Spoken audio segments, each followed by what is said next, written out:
Chema.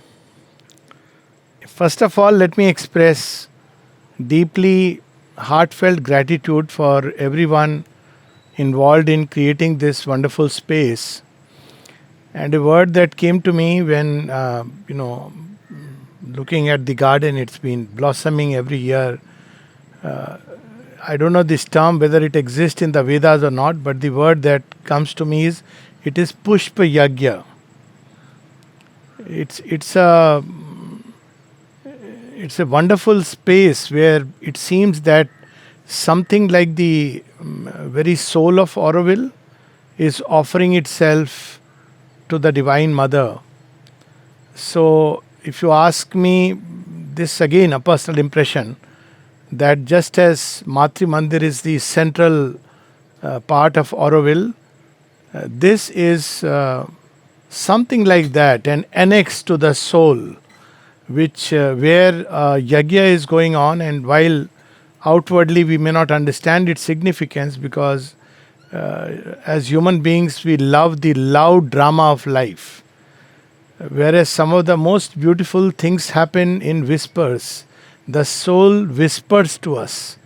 It doesn't speak in through the beating of drums, as the mother has said that the victory of a new world, the advent of a new world, is not announced by the beating of drums.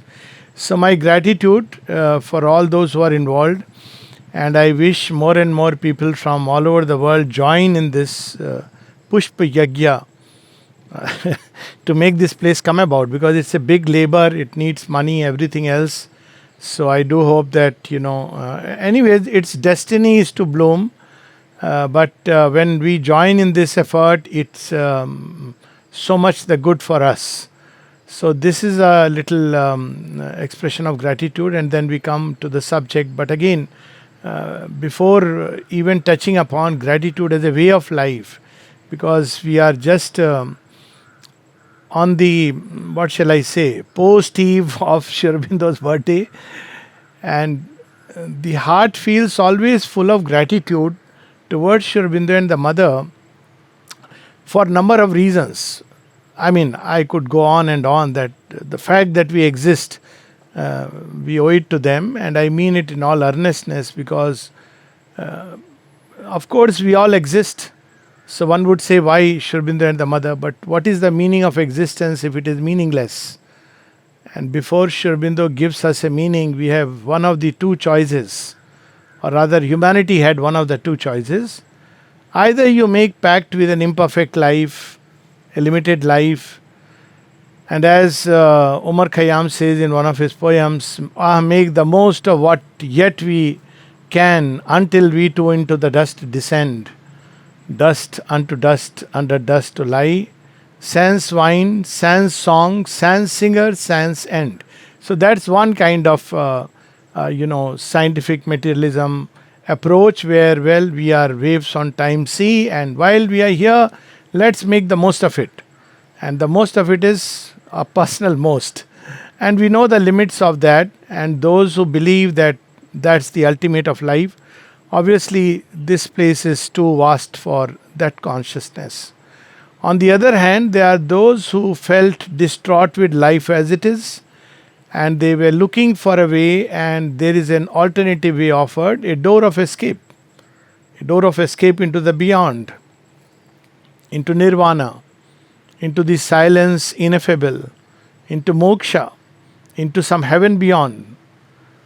But there have always been on earth people, now they are growing in number, who didn't choose either of the options, who were looking for yet another option. See, yeah. So there have been people, I'm sure many of us, at least for me, it was always these two are not options. So, what is the other option? We do aspire that this world becomes a beautiful place. Call it terrestrial perfection. Of course, we all have our own idea of what an ideal place is. But that aspiration has never really died since the inception of conscious and thinking man. And for the first time in the entire spiritual history of mankind, mankind has striven to make this world a better place in several ways. But first time we have a definitive answer and a definitive way, which is why I feel we can be eternally grateful to Sri Aurobindo, because otherwise, what would life be if one has to choose between these two options? Both seem selfish, both seem limited. And this is one option, that there could be a creation of a new humanity. Call it by whatever names. Names are not important. Super humanity, divine humanity, Superman. Names are not important, because sometimes they may become breeding ground for the ego. Superman, let's see the Superman. But well, a new humanity. A new humanity which is not driven by the ego, which is not driven by selfish desire, motivated only for one's own preservation and aggrandization, but a new humanity, a different humanity, a nobler, wiser, more loving, more caring, more true to itself, more true to life, divine in a sense, whatever way we want to put it, a new humanity. And that's why many of us have come here or have been called here. Now, in this new humanity, people often look for what are the signs, where is the new humanity? So it is evolving along two lines. Sri Aurobindo spoke about these two lines of evolution, though semi-humorously, but there is a deep truth in it. There is the usual humanity. I won't use the word ordinary because it's pejorative, but a humanity which is centered around food, shelter, expansion of desire, aggrandization of name, surname, glorification of me and my. That's one humanity. Don't want to give it a name. That's the common lot. But out of this lot, there is a new humanity which is developing, and one can feel it, sense it, know it. And it's developing along two lines, which Sri Aurobindo, as I said, semi-humorously in a letter to Dilip Kumar Roy, remarked that there is a homo intellectualus and a homo psychicus. This is recognizable. Homo intellectualicus is trying through the mind to reach out to what is beyond. It's a good effort. But when the mind starts going higher and higher, it enters into a dizzy vortex of its own mind space, because mind space is a vast space. For every viewpoint, there is a counterpoint. And for every counterpoint, there is a third point. And it goes on moving in circles till it falls silent and it enters into a vast impersonality, Nirguna Brahma, and calls it the ultimate. Mind, that's how it is, but every effort to exceed oneself is beautiful. So, well, that's Homo intellectualis, that's one route. But there is another humanity whose voice is not so much heard because they don't make headlines. They don't, they are not called on television shows to discuss, for example, the America-Russia problem. No, it's America-world problem, sorry. So but they are there as the silent humanity, which is actually the force and the strength of the human lot. And this silent humanity is growing beautifully, and it is growing into the depths, homo psychicus. It feels the truth. It may not be able to express it intellectually. It knows it intuitively. It may not be able to give convincing answers or logical explanations. It has not read Vedanta, it has not read the famous philosophy, it's not read Kant and Hegel and Bertrand Russell, but it is there and very beautifully it is emerging. And that's the humanity where there is the blossoming of the psychic life. That's the beauty of the psychic life. It doesn't believe in beating around, but it is there. And I see more and more such humanity. I must say, India is blessed to have this touch of the psychic. And it's so beautiful. Simple folks who have not, if you tell them that, life divine, no. But they understand, they have very direct intuitive perception of life. They know, for example, that transformation is going to be because they have seen the lotus bloom in the pond. And if the mud and mire can climb up in a lotus, so who can deny earth nature climbing to the divine? It's their logic, very intuitive. So they don't go into all kinds of analysis, but they know it. So this Homo psychicus, one of its prominent expression of this Homo psychicus is the capacity for gratitude. In my personal experiences with people, vast variety, traveling all over the world, also as a psychiatrist, all kind of human beings somehow, much though I have loved solitude and still love it, but it has been most denied. So, his Leela. But I have seen that you can almost say that this person belongs to a different category. There are people who feel grateful. They feel grateful just for no reason. They are going through distress, but they are full of gratitude. You do a little thing. I mean, as seekers on the path, we know that we don't do anything, but that's a different story.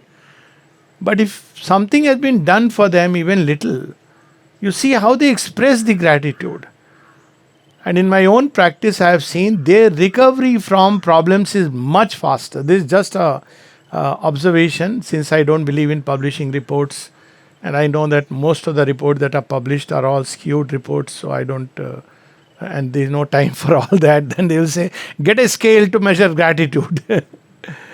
But gratitude is the expression of psychic life in matter.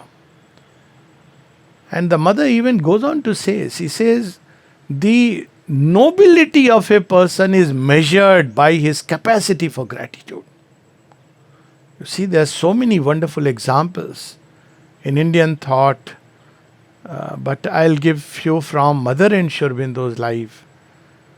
There was a man whom the mother would, he was a very uncouth man, but whenever he went and he could have a easier access to mother, and mother would be very extremely kind. She's kind as such. But people could notice that she is extremely kind to this person. And once Champak Lalji asks her, what is there about him? What is there about him that we see that you have an exceptionally kind and affectionate attitude toward this man? He is quite uncouth and he has his own. So, mother says something very interesting. She says, when I came here first time, I was looking for Sri Aurobindo's house and I asked this man, he happened to be on the road. I asked this man, where is Sri Aurobindo's house? Where does Sri Aurobindo live? And he pointed it out to me. He just pointed, not even the road, not the path. He just pointed out, where does Sri Aurobindo live? It was such an eye-opener to me that, people, because often people now when they ask sometimes, where is the ashram? I always feel it's a good thing to walk an extra mile. I love to, I say, okay, I'll take you along because this story comes in my mind. Let's see how the divine responds. There is another very beautiful story where there were people traveling in the train and they were speaking about mother. They were coming to Pondicherry and there was a person there among those whom we in our ignorant pride call as menial folk. Sri Aurobindo learned this in prison. He says, in our ignorant pride we call as chotto lok. But how the divine looks differently. So he hears the stories, and when they are going to get down at Chennai because they have to travel to Pondicherry, he says, I don't know whether I'll be ever able to go to your mother or not. I've been hearing about your mother. But I feel somewhere moved and, please give this little coin to her from my side. And they took the coin and said, Mother, we met somebody in the train, and he gave. Mother kept it in the hand and for a long time she is holding it. She goes into trance. She says, the divine will find it difficult to repay him. See, divine's way of gratitude is very different. And we have so many stories of, in Ramayana when Kevat is ferrying across. So gratitude is the expression of the psychic life. It's the expression of nobility. And it directly contradicts selfishness and egoism. Egoistic people never feel gratitude. You may pray for them, you may do anything for them. For them, everything is measured by the money they can give you. And most often, even not that. I have had such instances. Of course, you just smile because you have seen life after all.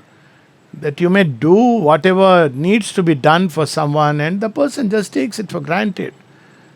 And then one is reminded of what the mother says.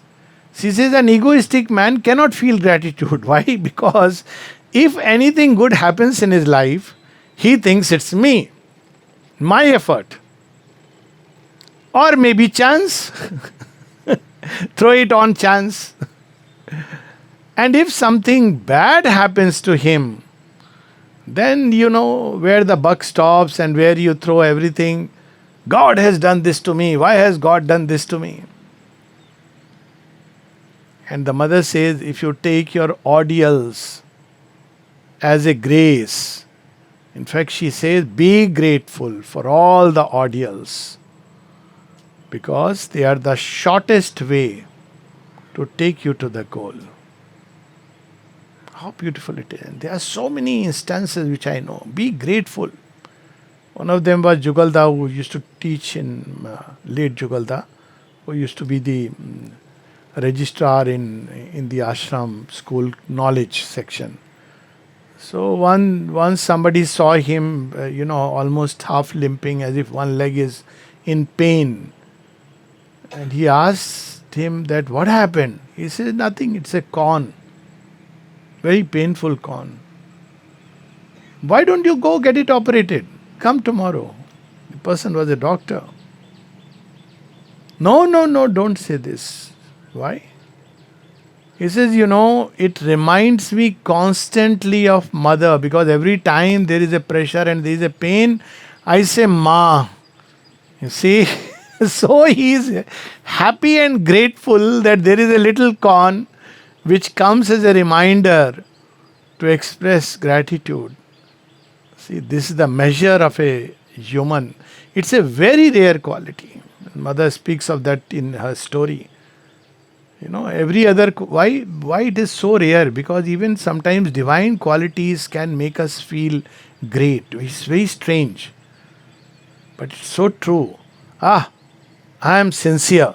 Who are these people? Insincere lot. Well, that's not sincerity to start with. Because if one has really tried to practice any of the virtues, one will understand it's not easy. But generally, there is this tendency. That's what she shows in that little story, virtues. So any quality we develop, concentration, ability to concentrate, truthfulness. See, automatically like a shadow, something comes. I never speak the truth. This is the only lie that I am speaking. Means that's how people. I never speak lie. Oh God. And then quietly says under the breath, this is the only one I have spoken lie. But see, people who genuinely even practice, I'm talking of there people who genuinely, they like to either remain silent or speak the truth. There are people, and that's wonderful. But then they start feeling proud. We are truthful. And look at this fellow. Isn't it? See, any of these qualities, virtues, that's how gods start quarreling between themselves. Read the stories, Puranas. Even sun god is saying, I don't allow any shadow. So he cast out his wife Chaya, though it's a symbolic story. But gratitude is so modest. On the roadside you can find it. And people, and mother says, she comes at the end. So all of them are asking, who are you? I'm sorry, but I know I don't carry an I card and nobody really recognizes me. And then mother ends by saying, my name is gratitude. It brings modesty. Why it brings modesty unlike other qualities? It brings modesty because gratitude by the very nature means it's a recognition of the grace in my life. This is the big difference in those who practice yoga and go through bhakti and surrender. It's an antidote to the ego. Jnanis develop, oh, I'm a jnani. Others are agyani. Of course, jnani is nothing to do with reading books, but many people think that we have read so many books, we can give lectures, we are very erudite. I remember once, first time when I came to ashram, I mean, not first time, but settled here for good. So I was coming to Auroville in a car packed with some other speakers. Okay, speakers are a very difficult category. So, so I don't identify myself as one of them. She is making me speak all over, but that's different. So they say, "Oh, you have come. Okay, where are you working? All this." So I said, "I haven't yet. I'm yet to approach. I had just come." So they said, better, they gave me all kinds of suggestions. And then they said, better, if you go to the authority, they'll just send you to the dining room. So I said, why has he said this? What's wrong with dining room? It's wonderful. I had worked 20 days in dining room and I know it's a marvelous experience. Why? Because every time you clean the plate, I used to feel, mother, that's all I can do. But my plate, please do. That's how mother spoke to Dyuman Bhai. Dyuman Bhai said, mother, I'll do your work, you do my work. What is our work? Work is to, the yoga part. So I said, this is so wonderful. Why is he saying as if dining room work is something very low, below the dignity? I've met some of the people so happy, joyous and working 7 days constantly and it's so amazing. I sometimes wonder that I wish I could exchange something like that. It's a privilege to be there. But this is the arrogance that develops in the mind. All of them devotees of Sri Aurobindo, without a doubt. Great speakers. But you see, I kept quiet because sometimes silence is golden. So you see, gratitude automatically means acknowledging the divine. Only person who acknowledges grace can have gratitude. And then grace for what? For everything. So in the ashram there, I met a person. He was in care, elderly person. His name was Govind Bhai. I think he was from Gujarat and he was in care, always looking happy. He is always smiling. Sometimes he will give something written, scribbled on a note, some little chit of paper from Sri Aurobindo and the mother. He'll hand out to all of us doctors when we take around. And it was very sweet of him. So whenever you ask him, how are you? He would say, by the grace. He would raise both the hands and say, by the grace. So I said, this is very beautiful. But I wanted to know a little more. So he said, mother has said, if you say I am good and anything, the ego creeps in. And there are forces watching. You're good? Okay. Let's check it out. But the moment you recognize grace, they are miles away. That's how mother puts it. When the grace operates upon a human life, the adverse forces stay miles away. They don't come near. Why they don't come near is not because the grace will kill them or destroy them. They will get converted. You see, such is the action of grace. And they want to keep their empire of the ego. So to always feel grateful. So whenever, one of the things that has got into my system, I can't say practice, but got into my system. One is that any time of the day or night, anybody wishes anything, good morning, good evening, good night, I say good morning. So they ask why morning. I said you should be inwardly always in a state of morning.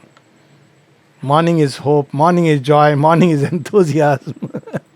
Morning is beauty, morning is truth, morning is light. And the other is, how are you doing? Grace, that's it. Now, it doesn't mean that there are no difficulties, because people interpret like that. Oh, that means, oh, thank God, your health is good, your this is good. I say, no, everything is grace. Why are we worried? Health is good, not good. I have seen people when they were, they were stuck to the bed because of some, illness or something.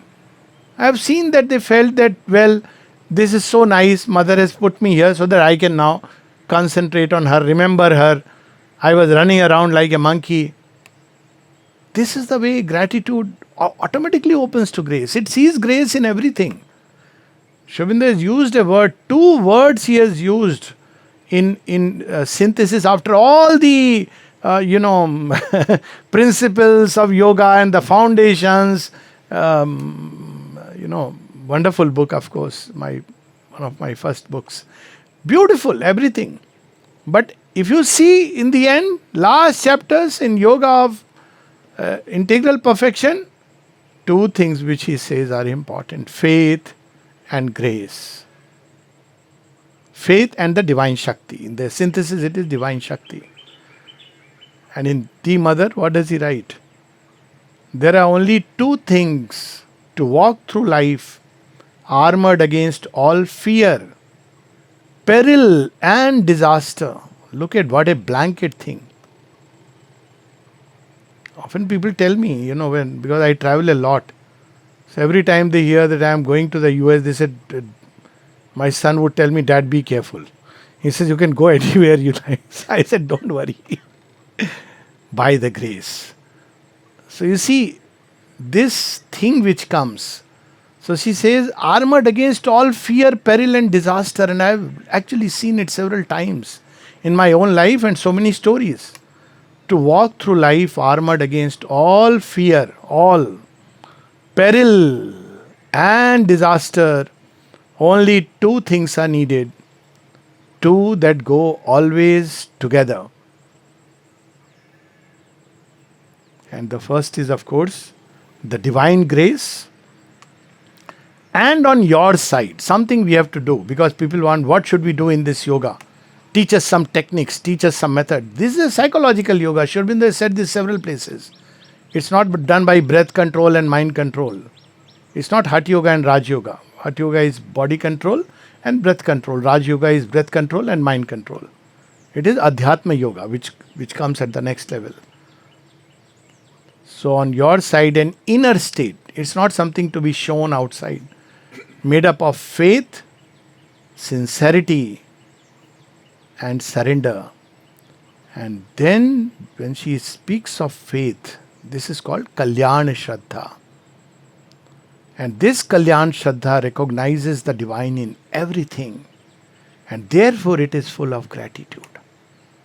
It's this gratitude where if things are going according to me good, then that is a calculated thing, That's not, so always in Hindi we have these two words, that there is pyar and there is vyapar. Pyar is love and vyapar is business. So with the divine we should not have a transactional relationship. Business. What I have given, what you are giving me, calculation. But to be always full of gratitude. Why? Well, do we need a reason? Today I wake up, well, I have a chance again. Oops, I did it again last night. But today morning I am given a new chance. Look at how beautiful life can be. And as the day proceeds, everything, sometimes I feel very often, even the fact that one is able to breathe, the heart beats, and this in medical school I used to marvel. My God, what a machine, if we want to call it. It starts in the womb. And at least for 75, 80 years, despite doing everything that we can to finish it, the fellow keeps beating.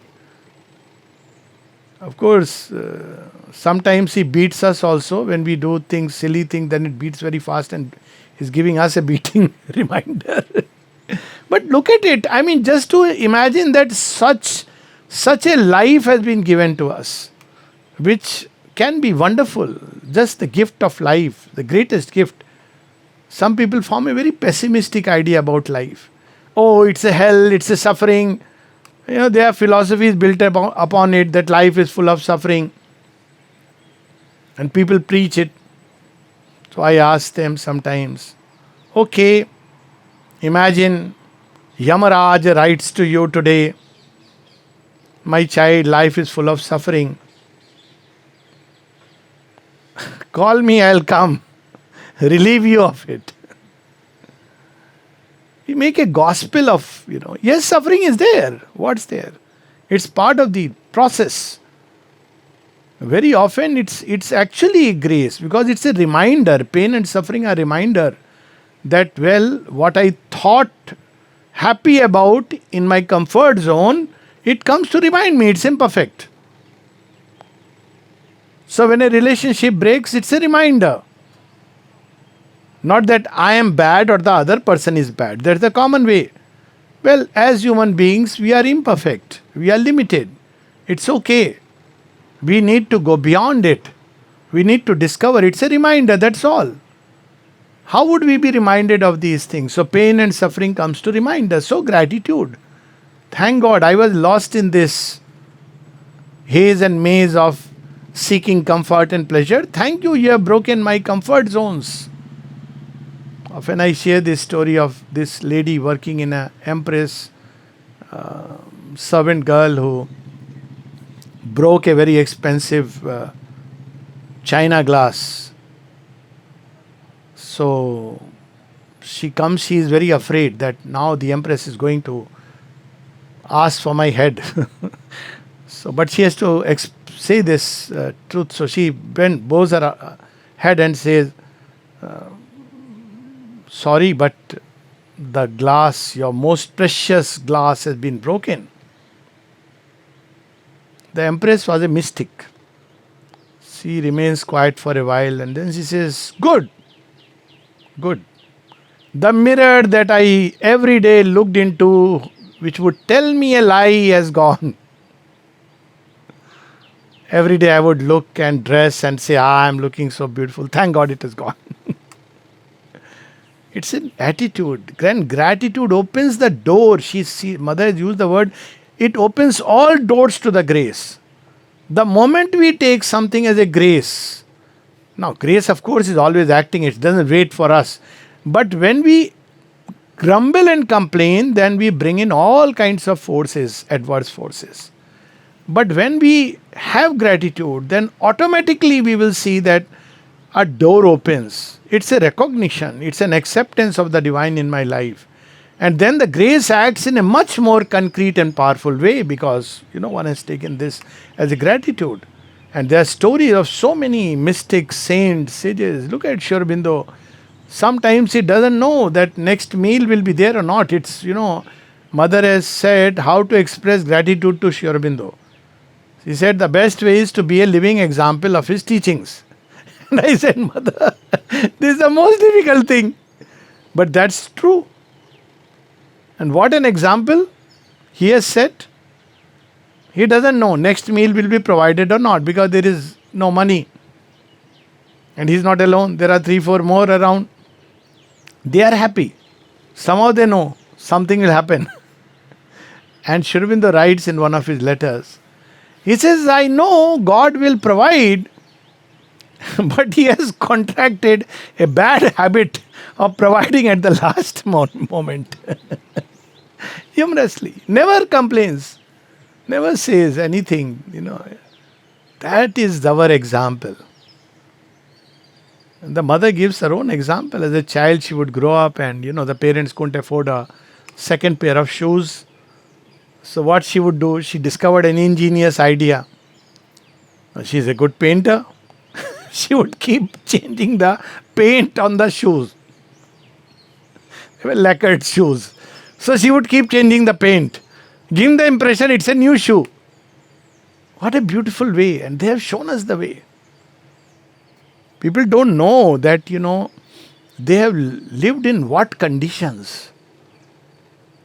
Why? To bring the divine life to all of us. Where very easily Sri Aurobindo could have, done so many things. Tagore comes and tells him, why don't you come to Europe? Europe is ready to listen. It'll listen to you. And Sri Aurobindo says, when Europe is ready, Europe will come here. That's all. He didn't go around preaching, asking money, donations, even till date. One of the best things that I find, when money is needed, it will come. Everything will come. We should remain always open to the grace. And the key to opening the doors of the grace is faith, and along with that, gratitude. Gratitude instantly. Take everything as a grace and it will be a grace. Because actually it is a grace, but we are not able to recognize it because we have our own ideas of good and bad. Basically, whatever flatters me and gives me comfort and pleasure is good. How foolish an idea this is. God should behave according to my criteria. Imagine, he is not Bruce Almighty, thankfully, who is putting a click button on computer, all prayers granted. How silly it would be. 1,000 people applying for the same job, everybody is paying some money or going to a shrine. How can God do this impossible trick? But each one is looked after in his own way. And whatever ordeals come, whatever we meet in life, are what we are meant to meet. And very often, sometimes people look up to others because they are rich, they are in comfort. Read this story of Sri Aurobindo called A Dream. Dream. It's originally in Bengali Swapna, but fortunately English translation is available. And there you see, we look up, we think, oh, see, God is specially kind on them. But if you meet, you interact, you discover what a hollow life it can be. Hollow and shallow. So, as they say, to the rich, he gives money. To the poor, he gives wisdom. Make your choice. Of course, if the rich understand that this money is a gift of the grace, they should use it for the right purpose, then yes, even for them, the outer wealth and the inner wealth, that makes something very beautiful because you become a very powerful instrument of the divine. So be full of gratitude. That's what all of us. And there is nothing more sweet, more tangible, more dear, I would say, to the divine than a heart which comes to the divine full of gratitude. From morning till night, a day well spent is gratitude. A day of challenges is gratitude. I had my own share today. I learned something. I made a mistake. No, sometimes 3-4 mistakes. Sometimes very quickly in a row. You lost your temper here and you say, oh, no, no, and then you lost again. And then by the time you are with the third person, surely you are trying to check and you lost it. But then, thank you for making me conscious. I have learned that still that bug is inside which switches on anger inside. Mother, thank you for making me conscious. Remove it with a surgeon's scalpel. So whole day, so many things we become conscious of. And then at night, again, a day, so many things happen. And if one has lived a day in the service of the divine in whatever way, obviously it is so satisfying, so gratifying. And the fact that one is never alone. When one sleeps, Mother is there, watching over us. One last little story. We've taken the relics of Sri Aurobindo to Lodi Center in California. So I remember because relics are kept for a day and then they are installed the next day. And I was involved in it and one of the speakers. So I still remember that whole night. I was so happy inside that, why? Because Sri Aurobindo is here. Of course, he's everywhere. Now, this is a, technical argument. I'm not going into it. He is everywhere, but when it materially manifests, there is a difference. Well, we love, the person whom we love is always with us, but at the same time, when you look at a photograph in your purse, it gives a greater joy. And when you meet, the joy is tripled. So they don't cancel each other. That Sri Aurobindo being within and everywhere doesn't mean that outwardly you don't get a joy. That is silly. because we are total beings. So next day I was just sharing this. I said, just to live with this thought that when I sleep in the city, Shrobindo is watching over us, keeping a watch. That is something which I used to feel and still feel in the ashram atmosphere, that, Shrobindo is awake while I sleep. There is a line from one of his poems to R on her birthday where Shrobindo writes precisely this: fear not, rejoice, fear not for the waves that swell, storms that thunder, winds that sweep. Always our captain holds the rudder well. He does not sleep. That's how the Upanishad puts it. That he who is awake when the world is asleep. Nityo nityanam chetanash chetananam. So, just to know that the divine exists, just to know that he is the one who never sleeps. We may fall a million times, but he is there. And if I have the faith that he lift me out, mother's words these are. She says, he will lift you as many times. Just to know that the divine exists is enough for the heart to be full of gratitude. Okay, so I think, blabbered enough. Jai Ma, thank you so much, especially for this beautiful place. Yes. Would you like to have any question? So, please. Yes. What do you mean by Pushpa Yoga? Push for yoga? The first words you used. Pushpa Yagya. Okay. What do I mean by Pushpa Yagya? So I am deriving this term from, there is a word in Ayurveda, very few people know it. It's called Pushpa Ayurveda. So what is, when you apply flowers for medicinal purposes. And since I have used this word Pushpa Ayurveda, I have my own understanding. I have not gone into its technicalities. I feel people take out essence and all this. This is a complicated process. Keep a flower near you, it helps heal. This is my own experience. Flowers heal. They are living conscious representations. We don't need to even crush and take, essence. So this idea of carrying flowers is something so beautiful. They have a healing power just as they are. Now, what are flowers? Mother has said they are offering, they are psychic, they represent the psychic. They are offering of the vegetal kingdom to the divine. They are already engaged in yagya. What is yagya? We offer to the divine. So when we offer to the divine something, it becomes yagya. So what does yagya do? It lifts and purifies. That's what a yagya, the fire. So flowers are anyways offering themselves to the divine. Now when we are engaged in tending the flowers, not with the idea of, making money or, people praising me, etc., etc. But just simply, they are offering themselves to the divine.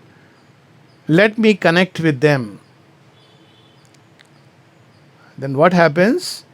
With this aspiration, what is the aspiration? That with these flowers, my aspiration is also rising to the divine. See, that's how Mother speaks of cherry blossom tree. And this is an experience one can have. And she speaks about this experience also, that if you sit by the side of a tree early morning, this is something which I know for sure, evening by direct experience, you can actually feel the aspiration of the tree rising up. It connects with your aspiration because we are not separate entities. We may believe we are separate. We have, as Mother says humorously, man has convinced himself to believe he is separate. That's okay. But when you are with the flowers and connected with them, of course, as I said, it's not for just impressing, or you need money and it's okay, but it's not for, with the idea of making money, but just to create beauty and joy, which is what they do. It is a yagya. So yagya is not about just lighting up a fire. That is hardly a yagya. That's mostly a ritual. So it's all those who are engaged here in this tending of this garden, especially because especially because nobody much speaks about it. It's and let me tell you one thing. While okay, it's okay since we talk about arranging, there is a great beauty and joy in its own natural way of coming up. Mother once speaks to Satprem and describes, "Have you seen a wild garden?" And I have been impressed how things come up there without the intervention of the mind. Mind has its own way of trimming, pruning, doing things, arranging it. Okay, well, mind is like that. But nature works very organically. We don't understand her ways because it's not according to the mental ideas. But there is a great beauty in that. A beauty that there is a wholeness in that. So, anyway, that's my way of looking at it. There is a wholeness. I've walked into, I can give an example. As a child, I used to walk. There was a garden where we used to go as children to pluck flowers for my father to do puja, parents. So, I used to walk through that garden. I've seen that. And I've seen the Mughal garden in Delhi. And there is a world of difference. This garden was rejuvenating. Nobody had made this garden, but it was there. I'm sure all of us have had this experience. But the Mughal garden is made, it's something artificial. So, well, mind is there, that's a different, but everybody engaged in this. It's a yagya going on. That's the feeling. When I come here, I actually feel that all these flowers are kind of aspiring to the mother, and that's what creates a beautiful atmosphere. Because in return, what comes from the divine is the divine atmosphere, divine grace, divine solicitude. So that's why it is a yagya. Yagya has almost nothing to do. Well, people will get very annoyed. Very little to do with lighting a fire and putting things and chanting mantras. Okay, well, little to do. People get very annoyed. Strict ritualists. How dare you say that? But this is the truth. If you can't feel it, then yes, okay. If you don't feel the inner fire, then okay, light one outside at least. Something we will do. If you don't have the divine presence inside, then okay, fine. Something outside is okay. But the real temple is here and the yagya is here. And this does not contradict outside. When you experience the mother's presence here, this adds to the joy. That's the beauty, when the inner and the outer meet. But the inner is first. Okay, so I think, thank you so much, Jai Ma.